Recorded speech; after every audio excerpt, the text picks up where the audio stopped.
Hello and welcome to all the attendees to today's session, How to Build Digital Trust in Your Digital Transformation by speaker Walid Mahmood, Head of Information Security and Risk Management, Mantra Group. I'm Seema Singh and I will be your host for the day. Do let me know if you can hear me well. Please note, this session will be in listen-only mode and will last for 40 minutes, out of which the last 10 minutes will be dedicated to Q&A. So requesting all the participants to post your questions in the Q&A window. Should you need any assistance during the session, please use the chat box. Also, if you're facing any audio-video challenges, please check your internet connections or you may log out and log in again. An important announcement for the certificate of attendance. Participants need to attend the complete webinar to qualify for the certificate of attendance. Participant should fill in the survey form in the attendees thank you mail and answer the 3 questions based on the webinar provided by the speaker with the right answers within the same day. If you meet these 2 criteria, then only you are eligible to receive the certificate of attendance, which will be sent to your registered email ID 5 to 7 working days after the event. Now about our speaker. With the last 5 years focusing on cybersecurity, Walid has a total of 20 years of IT leadership experience, working on various information technology and information security projects across industries and countries, leveraging cutting-edge cloud security solutions while building, mentoring, and leading high-performing global teams. He has also participated in many international conferences and has always enjoyed sharing the wealth of information security expertise he continuously develops. Some of the certifications and credentials that he possesses are CCCSO, CISSP, MCSE, MCT, CCDA, etc. He is currently the Head of Information Security and Risk Management at Mantra Group, an authorized Caterpillar dealer for over 40 years, providing dependable solutions and services to businesses worldwide. Without any further delay, I would now hand over the session to you, Walid. Thanks, Seema, for the introduction. Thanks for the EC Council for the invite to speak today. How to build digital trust in our digital transformation is the title for our session today. As Seema introduced me, I have more than 20 years of experience in IT service management and information security management. I'm passionate about information technology in general, but the passion took me to concentrate on cybersecurity, specifically the last 5 years of my career. I'm happy to be talking to you today.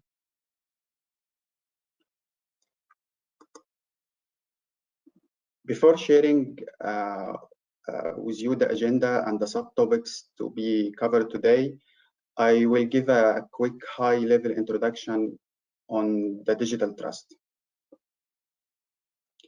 As we all know today, businesses are investing in digital transformation heavily to build the new capabilities, do things faster and better, and accelerate growth, and trying to improve customer experience as well.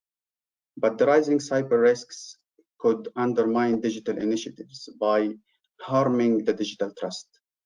So today's topic, digital trust, is imperative to the success of our digital transformation initiatives in general. That's why we will be discussing in our agenda today the pillars of digital trust. How can companies close the cybersecurity gaps? How can cybersecurity teams add significant value to your organizations? On the importance of digital trust, I'm referring here to a quote by Warren Buffett, in which he says, "Trust is like air we breathe. When it is present, nobody really notices. But when it is absent, everybody notices." As you know, trust as a human relationship value is significantly important. Trust is a core component in any commercial transaction as well. You will not involve yourself in any transaction when you don't have any trust in the other partner. Digital trust, by definition, is the confidence users or the customer have in the ability of people, process, technology to create a secure digital world. As per EC Council survey that was conducted a few weeks ago, 70% out of 320 participants agreed that consumer digital trust is at a higher stake in the post-pandemic digital economy. Actually, digital trust in our today's digital economy is a key differentiator and enabler for business growth.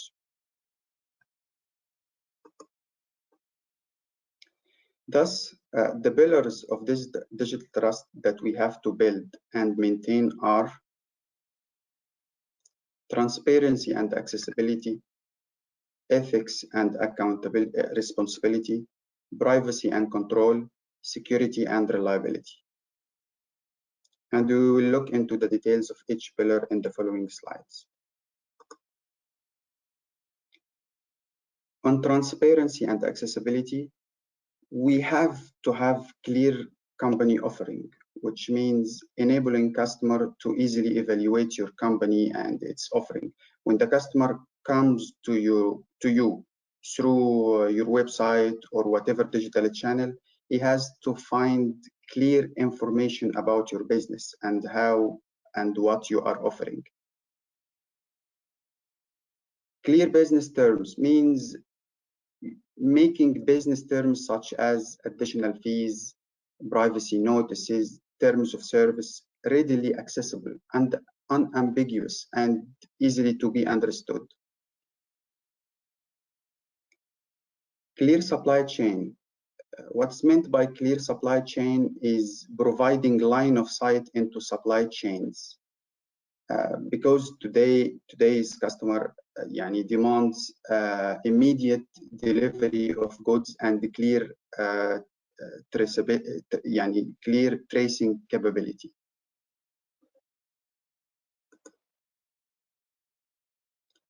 Ethics and responsibility. Handling customer complaints means sorting out complaints in a sensitive and timely manner. Inclusion and feedback. We have to make sure you close your customer. We have to make sure we are close to our customer and keep feedback channels open to be able to improve our service and stop any misinformation in its tracks. Then implementing safeguards that prevent unethical or inappropriate use of technology. Privacy and control.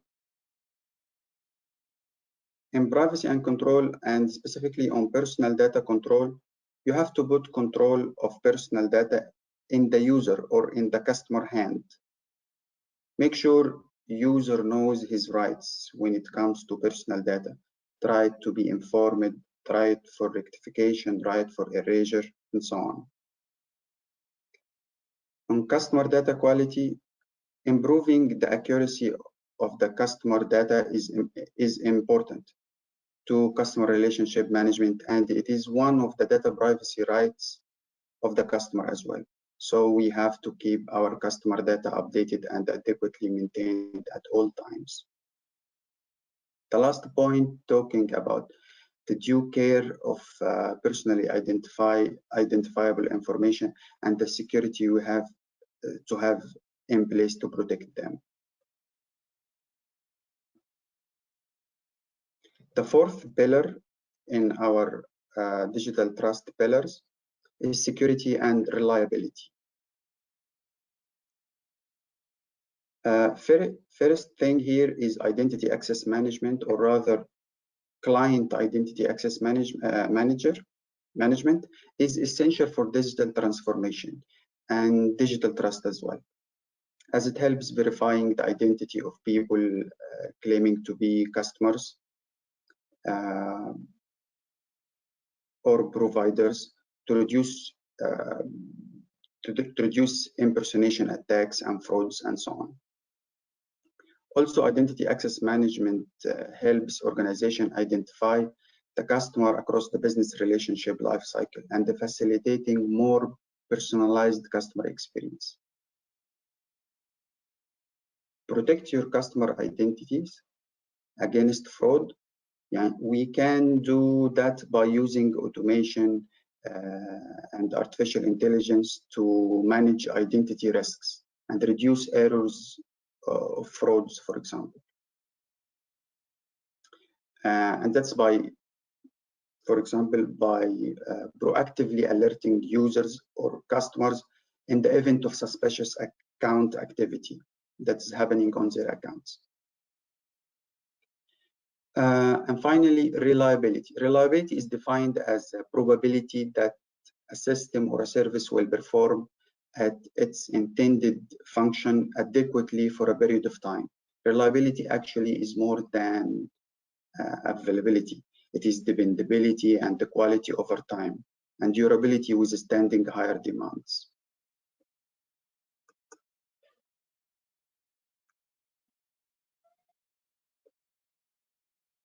Moving to how can companies successfully close cybersecurity gaps, what has always been helpful here is to bridge the cybersecurity gap is adopting a cybersecurity framework. The framework will act like a guide rail. It will guide your efforts and balance your investment on different aspects of cybersecurity. At the end, it will help you always have a visible roadmap to your program and enable you to benchmark your posture, your security posture against a known standard.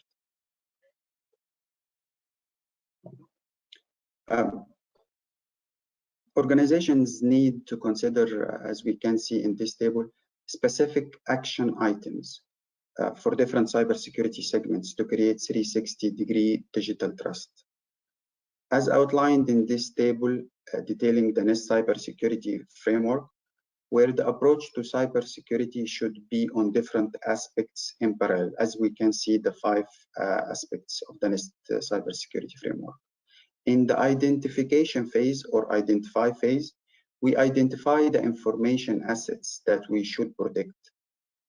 And then we establish a risk management strategy that is not considering your IT state only, but your supply chain as well. In the protection phase, we ensure we have a proper data access control system in place. We create an awareness program. We write policies and procedure to assure the protection measures we have are embedded in our business as usual. In detection phase, we ensure we have a monitoring of all events around the clock in order to identify any anomalies.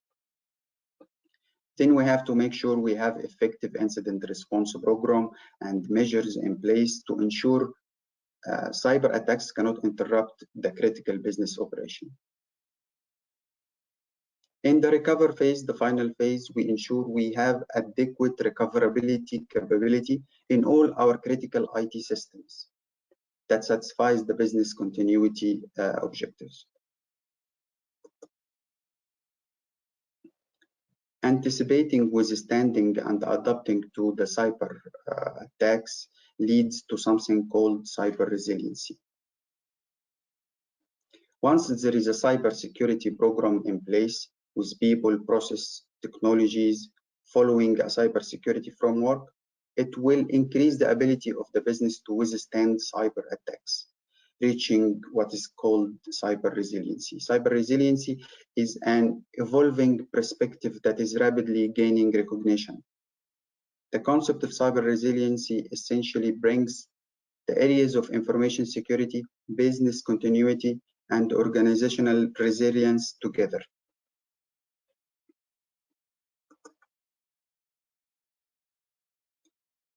So here we are discussing cyber resiliency as a solution to closing cybersecurity gaps as well.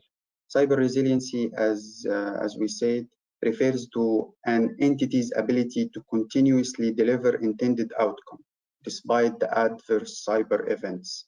Cyber resiliency is focused more towards assurance detection, and response.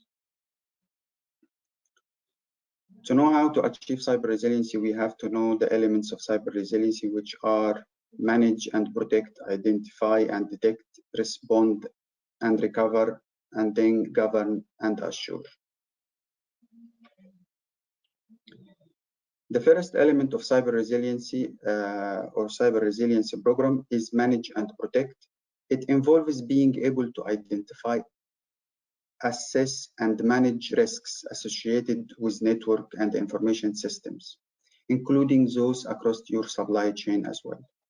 It also requires putting protection of information systems in place, protection for cyber attacks, protection against system failures and unauthorized access. The second element of cyber resiliency program is built around continuous monitoring and active detection of network and information system anomalies and potential cybersecurity incidents before they can cause any significant damage or any interruption to your operation. Implementing an incident response management program and measures to ensure business continuity will help you continue to operate even if you have been hit by a cyber attack. It will help you get back to business as usual as quickly and as efficiently as possible. These elements include incident response management. As we said, incident response management. This is someone who has to orchestrate the response effort. ICT continuity management. It is about invoking ICT DR failover to some services or restoring some data if needed. Business continuity management, it involves invoking business continuity plans if needed. Information sharing and collaboration, it is related to collaboration between ICT teams, IT teams, and security teams, making sure everyone on the same page when it comes to recovering operation.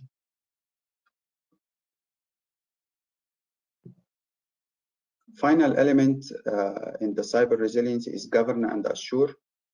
The governance part, you will not have effective cybersecurity program or reach cyber resiliency without clear governance structure in place for your cybersecurity and information security program. That program must have a way to report to the board of directors as well. On the assurance aspect of things, the recommendation is to implement multi-layer assurance standard, starting from internal security team to assure everything is in place when it comes to protection, then internal audit department, and that can be extended to third level or external party assurance as well. Moving to the third takeaway from this session, it is about how can cybersecurity teams add significant value to your organization. You know, as we said, cybersecurity has rapidly emerged as one of the top priorities for businesses of all different sizes and specialities. Almost every organization relies on the internet for business purposes, from online communication to web purchase, data storage in the cloud, and the Internet of Things. It seems like nearly everything is dependent.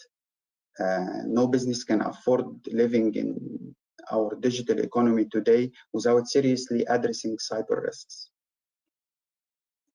So the example that I use here to show the value of cybersecurity team is to walk our leadership team through the consequences of a data breach.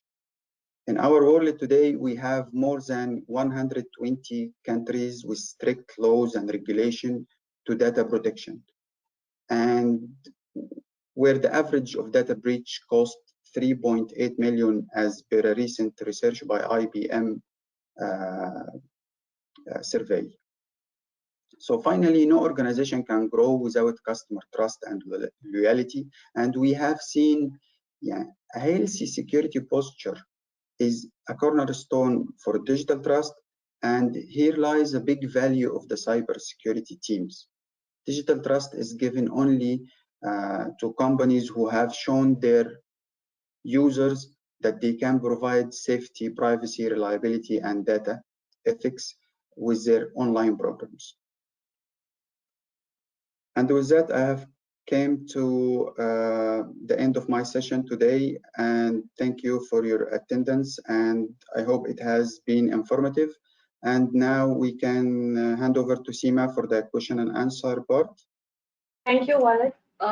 Thank you very much for the informative session.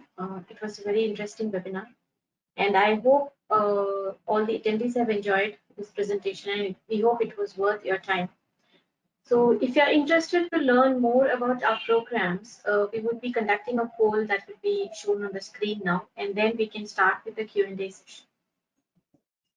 Should we start with the Q&A, Walid? Yes, I'm ready. Yeah. The first question is, what are the key challenges of digital transformation? The digital transformation, okay, this is a good question, but it wasn't the main focus of our session today. Our main focus was digital trust. So the main challenge is to assure we have maintained the same trust level we had previous to the digital economy while we transforming to digital economy. Maintaining digital trust in the digital transformation is critical. Digital trust is highly volatile, can be harmed by cyber incidents. So there is extraordinary effort to be exerted in maintaining this trust part in our digital world.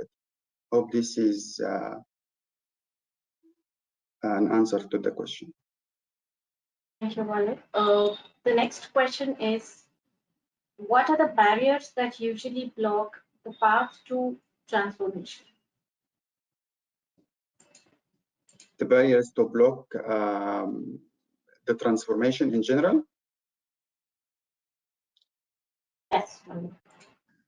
Okay, it's mainly the big part is cultural challenges, and the second part is IT debts. IT debts means a lot of maybe legacy systems that are not able to cope with our today's digital economy requirement. This is a big challenge when it comes to digital transformation and how companies deals with these legacy systems.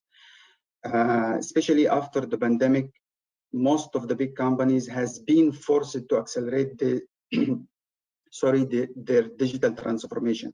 So any company that has been maintaining legacy systems for a long time and it is now carrying a heavy IT debt, they have to find a way.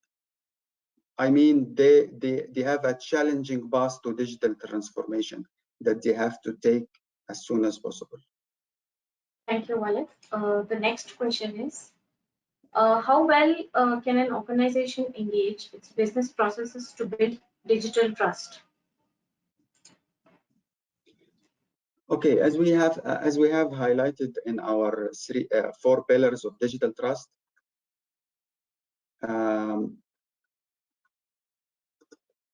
mainly the transparency is key. When it comes to the digital world, transparency and unambiguity is key. The customer has to have all what he needs once he reaches to whatever digital channel you have for your customer. There should be transparency and there should be accessibility and reliability to your digital channel, as well as, in addition to the security of your digital channel, the privacy. People are very cautious about their privacy now, especially after the pandemic and traceability issues that has been faced by all governments, where governments found that people has less digital trust. When governments wanted people to participate in their tracing apps in order to trace the proliferation of the pandemic, governments were faced by the fact that people are not trusting e-governments to the extent that were expected. So privacy concerns is a key in building digital trust. And here the recommendation came as we have to put the control of data privacy in the customer's hand. Give all the option to the customer to maintain his data he wants to share with you, and whatever he is not willing to share with you, he has to have the luxury to opt out from that. Thank you, Walid. The next question is, how relevant do you think data protection, data privacy is to building and maintaining digital trust?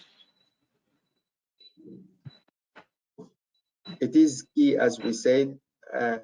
This question was partially related to a previous one. Data privacy and data security is key when it comes to to our digital economy. As we have seen, every day we have data breaches, and customer discover about his personal data is on the dark web and so on. So people are very cautious, and this is one of the first thing that makes them maybe are not trusting enough our digital channels or our digital solutions to them. They usually remember the breaches they are seeing in the mainstream media every day, and they worry about their privacy.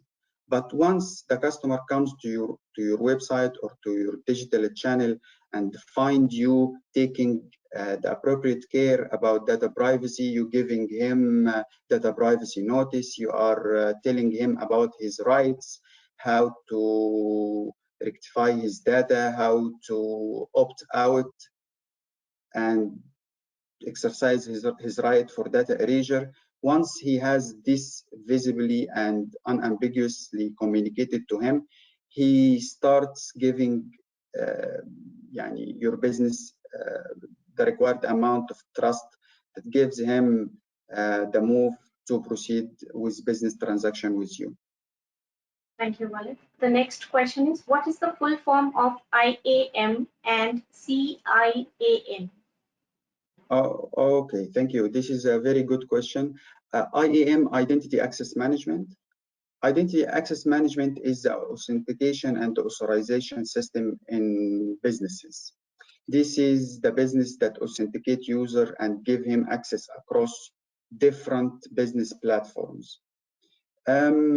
Usually, in some organizations where they have different systems and some legacy systems, usually organization maintain different identity provider or different directory services, like username to this business application and another username to that CRM application and so on. This is a weak area and a blocker to digital transformation. Digital transformation needs a centralized identity access management system. Identity access management system that gives access to all business tools to the user using single account. This single account will enhance the traceability purposes, the auditing, the governance, for example, automatic provisioning and deprovisioning of account will be much easier when you have single account compared to several accounts. This is the Identity Access Management System. Customer Identity Access Management System, it is the same Identity Access Management System, but it integrates customer authentication as well. Customer Identity Access Management System facilitates your customer to get authenticated to your company using whatever account he find it um, easy for him to use. For example, he can authenticate with Google account, Facebook account, whatever, but you still can identify your customer through whatever identity provider he is using. So when you have a single customer identity access management system, you will have visibility about the customer across the business life cycle. And you will be seeing the customer when it starts touching your digital channel until he materializes into the business relationship life cycle and so on. Thank you, Walid. The next question is, which functional teams should be involved in building the digital trust within a business organization? Okay, you know, business trust is mainly should be the concern of the business, the leadership team.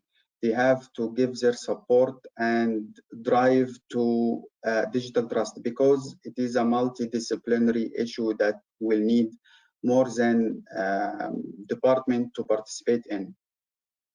Mainly, we will have IT operation to make sure there is resiliency in the operation. And then business continuity planning. For example, some organization, they have a dedicated protection team that is taking care with business continuity. And later on comes a main role, a key role for the cybersecurity team.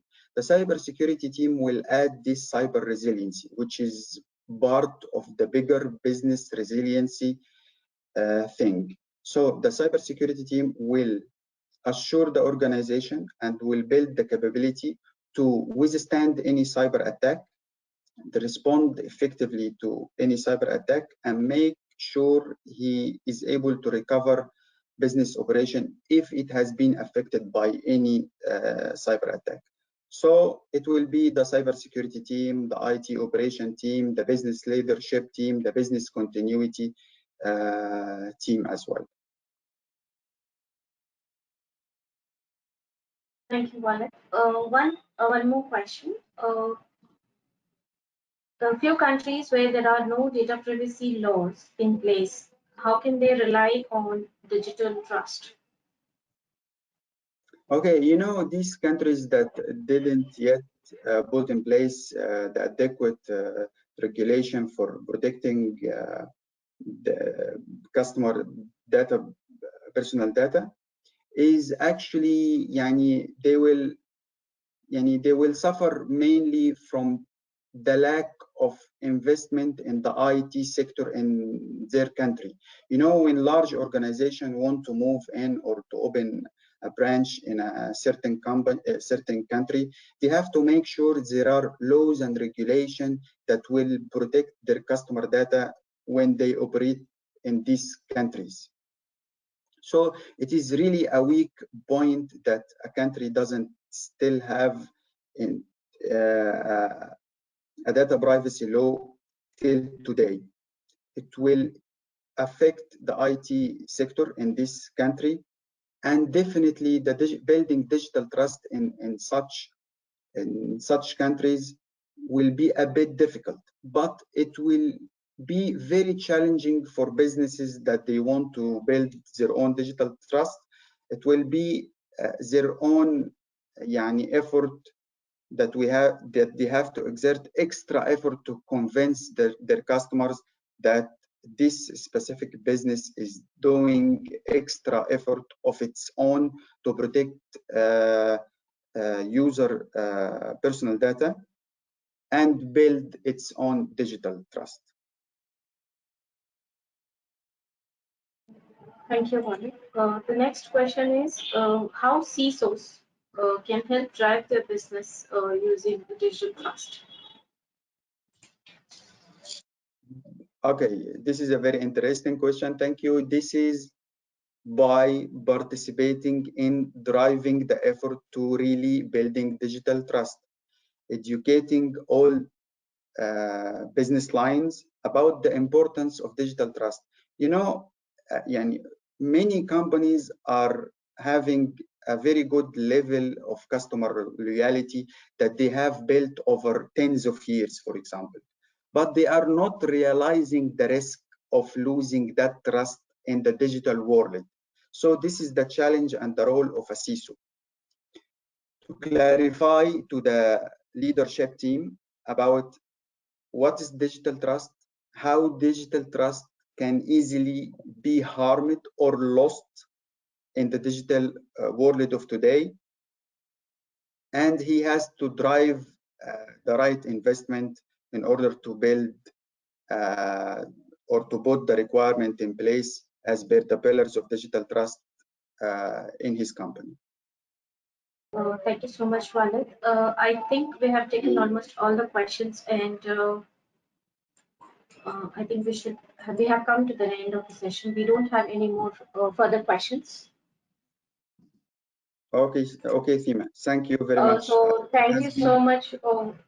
Yes, thank you so much, Walid, for such an interesting session, and also answering all the questions, and for the great question. It was really a pleasure to have you with us. Thanks for you and for the attendees. Thank you. Thank you to all the attendees who have joined the webinar and taken part in the poll. And our concerned person will get in touch with you regarding your interests. So with this, we come to the end of the session, and you may now disconnect your lines. Thank you, everybody. Stay safe. Good night.